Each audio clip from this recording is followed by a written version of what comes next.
Hi guys, now I'm going to do a little demonstration for you about why shaping the land is step one. Shaping the land into a cupped hand. So here I have a couple models for you, hopefully you can see them.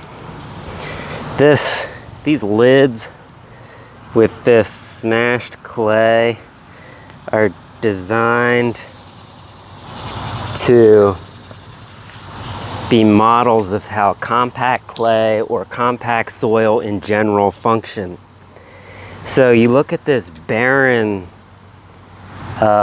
caked, lifeless piece of ground in our model here, and you would think that what it needs is rain. What it needs is water. Water is life. You think water would quench this parched land, but let's see what happens when I pour rainwater onto the top of this, and let's see how much water this land is able to utilize when it does fall. So I'm pouring.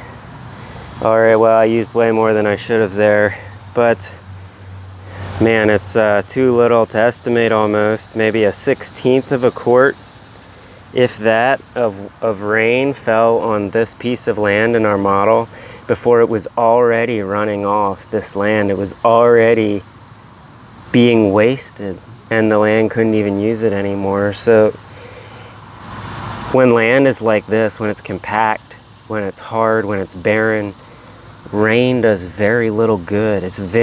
Land like this is very, very dry, and it stays very, very dry because the rain is unable to help it. So on this model over here, let's suppose that we add some organic matter. I have organic matter here. This is a mixture of worms, worm castings, dried grass clippings, and a little bit of clay, because this basically is the organic matter that I have here. So let's put about half of this on here in a pile. We know that organic matter is good. We know that organic matter helps. So let's see how much water retention we're able to get out of this organic matter.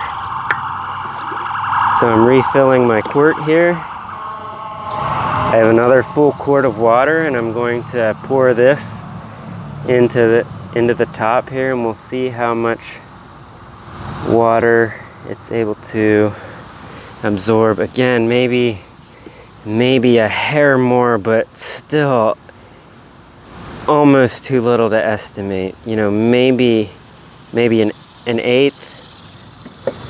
But you can see this organic matter got really good and soupy here around the edge, and that will hold water. That will stay moist and wet a lot longer than this model. So that is a little bit of added benefit, but we still haven't achieved much by way of being able to absorb this life-giving gift of rainwater. So now we've talked about the importance of shaping the land into the cupped hand shape. And there's a couple different options for this. One of these would be a swale, which is basically a low level wall, much like the ones I've made here. But instead of being made out of impermeable clay, it's designed to be permeable. So it might be something like this.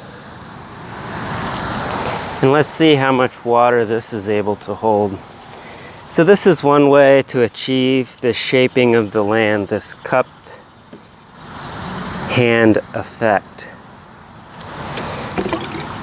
I'm going to start with a new full quart and dump it in at the top here.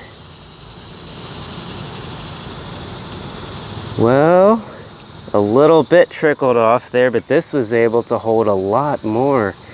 It's still not significantly overflowing, actually. Now it is. You can see there's been a breach, and that would be one of the weaknesses of having a system like this where there's too much water.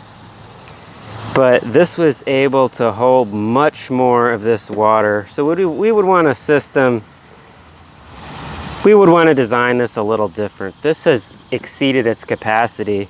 We were testing it to find out where it breaks. And this is how much it took before breaking. So realistically, it would be able to hold maybe a little bit less than that. But that's impressive. That's probably over a quarter, going on a third of a quart.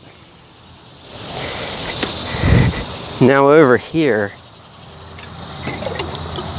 we have a terrace like the one I've built out of clay, the ones I've built, and this model is actually reflected right here in the backyard. This terrace scoops around the outside edge there and functions in a similar way to this one. So I have another quart of muddy rainwater here. I'm pouring this in at the top. It's still holding. Now water has left the site. So that was a pretty good estimate. That was over a third, a little less than a half, but over a third of a quart. This terrace was able to hold. And this is what I've built down here. And even as I'm shooting this, you can see the beauty of the sky and the clouds reflected in what I guess has become a pond in our model. And I guess that just is a little bit symbolic of how this shaping of the land honors and treasures and harbors and fosters this gift of life that is rainwater falling from the sky. And furthermore, this is not just hoarding rainwater. Because it's not flowing off across the surface of the ground and carrying sediment, pesticides, fertilizers with it into the waterways, it's sitting here. It will actually eventually absorb directly into the ground and feed the aquifer of fresh, clean water that rises up from the earth and which feeds all the springs and streams. So in the end, this model is better for water where it is located, and it's better for water in the surrounding areas. So this is why shaping the land, this is why this cupped hand shape is step number one.